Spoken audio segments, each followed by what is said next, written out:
Fixing a leaf blower like this one can be a long process, and that's because there could be more than one problem with it. But now that we've got one problem fixed, we need to move on to the next one, which is getting it running. And hopefully this part will be as easy as the last part, but I wouldn't guarantee it, and that's because the problem is a lot more complex than it looks. In today's video, we're going to be looking at this Weed Eater brand leaf blower. And the problem is that it won't start because the fuel lines need replacing, and more than likely the carb will need some help too.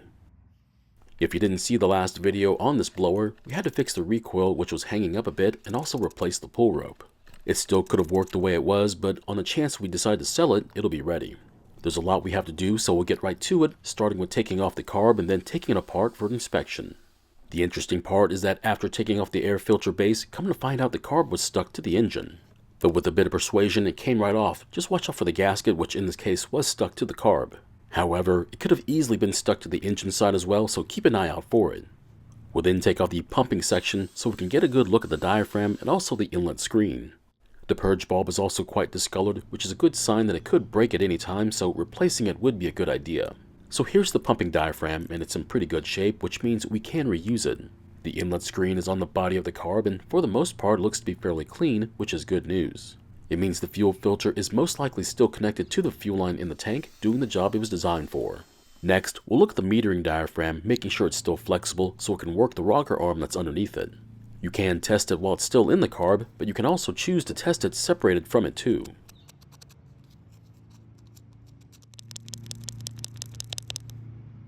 And as you just heard, it's hardened up quite a bit and it's lost most of its flexibility, meaning we'll need to replace it. You can choose to try and save it by letting it soak in a rejuvenation bath for a couple of days.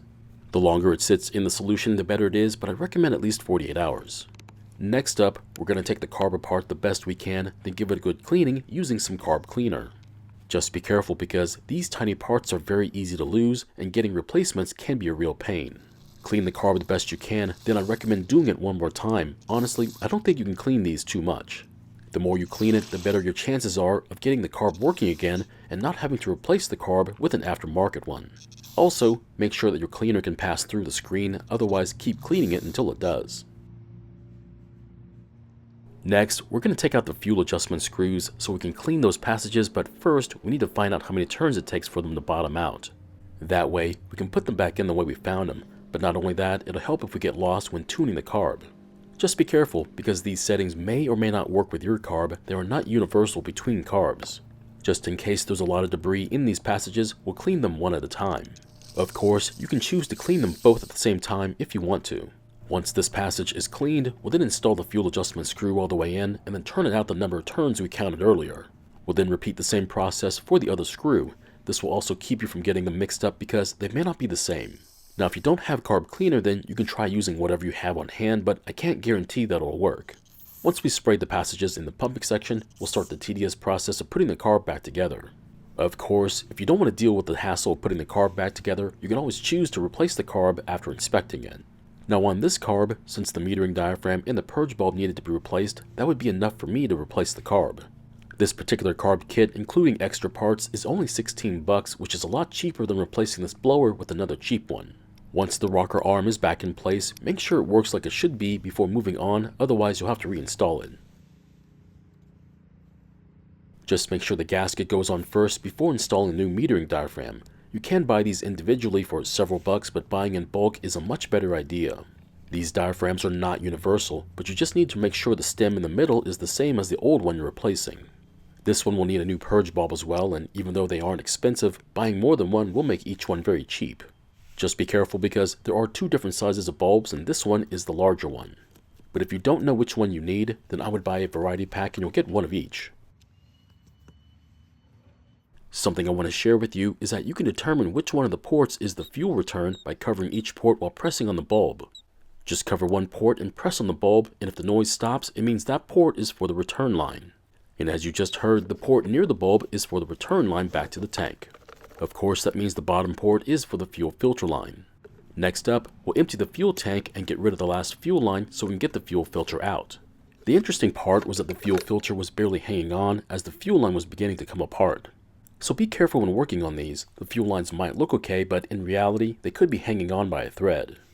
Now before we reuse this fuel filter, we want to make sure it's clean, so I'm going to push carb cleaner back through it and also spray it on the outside of the filter. You can do this as much as you feel like, but sometimes it's just better to replace them. After that, we'll begin to install the new fuel lines, starting with the fuel filter line. I've never seen this type of fuel tank grommet before, and unfortunately I wasn't able to find the part number for it, only the one for the fuel tank. That means you'll have to take measurements of the opening and source a new one if yours is broken or leaking. Once the filter's been installed on the fuel line, push it back into the tank, but make sure it gets located at the bottom of the fuel tank. This will make sure it'll be able to pick up as much fuel as possible. And if there's too much extra fuel line in the tank, just pull it out from the top.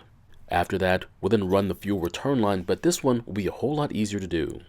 We won't be installing that plastic splice on the line, and instead we'll leave about an inch of fuel line in the tank to keep it from backing out. That's the reason why installing the return line is going to be so much easier. I'm not going to do it the way it came from the factory. We're also going to be doing a flow test to make sure the fuel is flowing through the system like it's supposed to.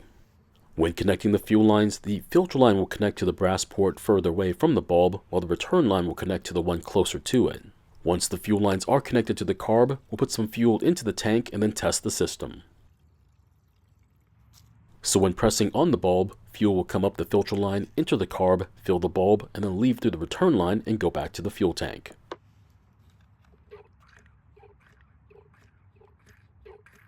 And as you can see, fuel is flowing the way it's supposed to, meaning the fuel lines are correctly connected and the carb seems to be working too. Now that we know that everything seems to be right, we'll install the carb the way it's supposed to and then try starting it. Now the gasket that sits between the carb and the engine was still stuck to the backside of this carb, but make sure not to forget to install yours. If you do forget it, then the carb isn't going to work as well as it should be, and the engine will not work well either. Speaking of not working well, if the engine has starting problems or is running poorly, then we might need a special tool to make our adjustments. And on this carb, the one we need is the splined version, but yours might be different.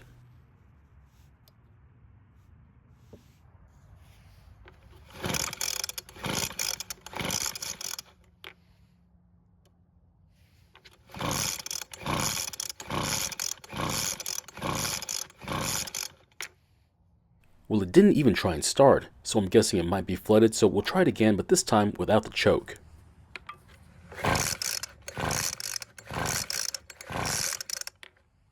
Well, this isn't very promising, but we're not going to give up just yet.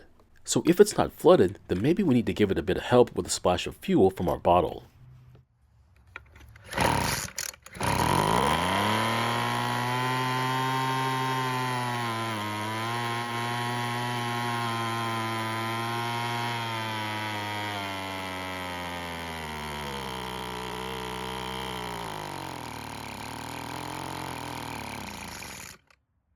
Now that is a whole lot better, however it eventually stopped, so maybe it needs a bit more fuel.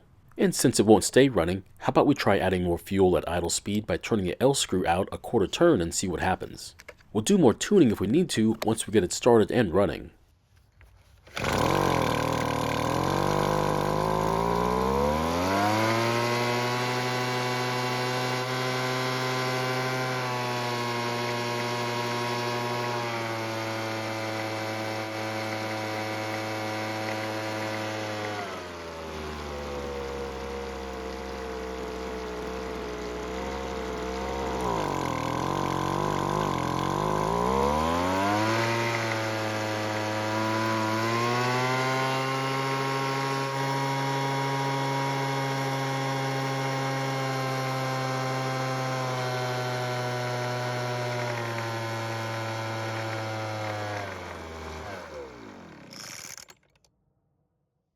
And luckily with a bit of tuning and mainly adding more fuel with the L screw, it now starts and runs.